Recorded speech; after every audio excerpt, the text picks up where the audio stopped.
আমরা তো দীর্ঘদিন ধরে কাজ করতেছি, সুলভ স্যানিটারির আন্ডারে কাজ করতে। যখন নতুন কোম্পানি লইছে আমরা পিএফ কাইটা 7,100 টাকা পাই, এটা আমরা চলে না, পুষে না। যাতে আমরা একটা নির্দিষ্ট টাইম হয় 5 তারিখের মধ্যে কিংবা 10 তারিখের মধ্যে যাতে প্রত্যেক মাসে বেতনটা দিয়ে দেয়, আর যাতে আমরা বেতন এই বেতনে পুষে না, বেতনটা যাতে একটু বাড়াইয়া দেয়। এক্ষণে কত বেতন দেয়? আমরা তো 9,000 টাকা পাইতেছি। আর এমনি কত মাসের বেতন আটকে রয়েছে আপনাদের? ওই তো 2 মাসের বেতন, আমরা 3 মাস রানিং চলে। 3 মাসের শেষ হওয়ার পরে যারা কোম্পানিকে জিজ্ঞাসা করছেন না? তো জিজ্ঞাসা করছি, মালিক কইতেছে বিল পাইছি না, বিল না পাইলে কইতে দিব। কোম্পানির জিজ্ঞাসা করছি, প্লাস এখানে আরমুজে যিনি তাইনে চালায় তাইনেরও জিজ্ঞাসা করছি। তাইনে কইতেছে এরকম তো কোনো কথা আসিল না, কাজ লগানোর সময় তো কইছেন প্রত্যেক মাসে দিবেন, ওখান কেটে দেন না।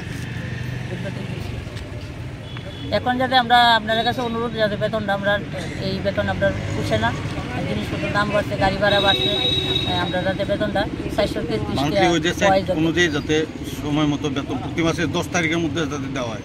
9,000 টাকা থেকে তো অখিল ভারতীয় সাফাই মজদুর সংঘের পক্ষ থেকে রাজ্যের প্রধান রেফারেল হাসপাতাল এজিএমসি এবং জিবিতে কর্মরত 500-র উপরে যে সাফাই কর্মচারীরা আছেন, যারা আউটসোর্সিং সংস্থার আন্ডারে আছেন, তারা বিগত 2 মাস ধরে অর্থাৎ অক্টোবর এবং নভেম্বরের বেতন আজকে ডিসেম্বর শেষ হতে চলেছে, এখনও ওরা বকেয়া বেতন পাননি।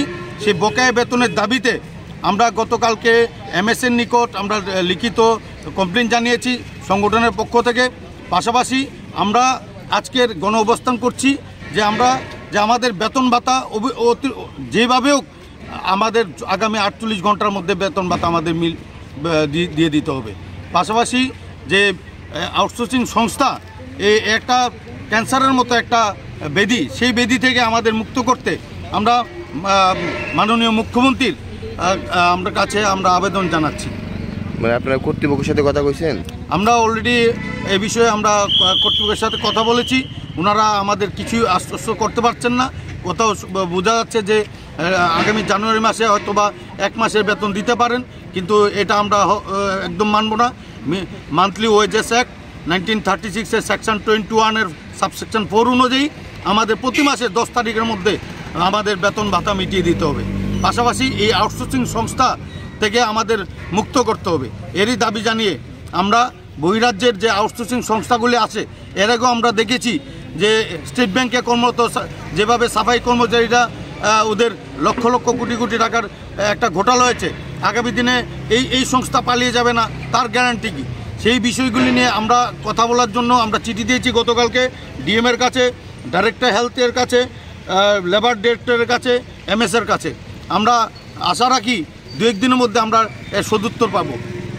আর আমাদের দাবি না হলে আমরা মাননীয় মুখ্যমন্ত্রীর কাছে আমরা আপনাদের মাধ্যমে বলতে চাই, মাননীয় মুখ্যমন্ত্রী যেন অত্যন্ত বিষয়টা গুরুত্ব সহকারে দেখেন, মানবিক দৃষ্টিভঙ্গি নিয়ে আমাদের এই বিষয়টা দেখুন। আপনার পরিচয়? আমি ন্যাশনাল সেক্রেটারি অখিল ভারতীয় সাফাই মজদুর সংঘের, পাশাপাশি ত্রিপুরার প্রভারী তনুজ সাহা।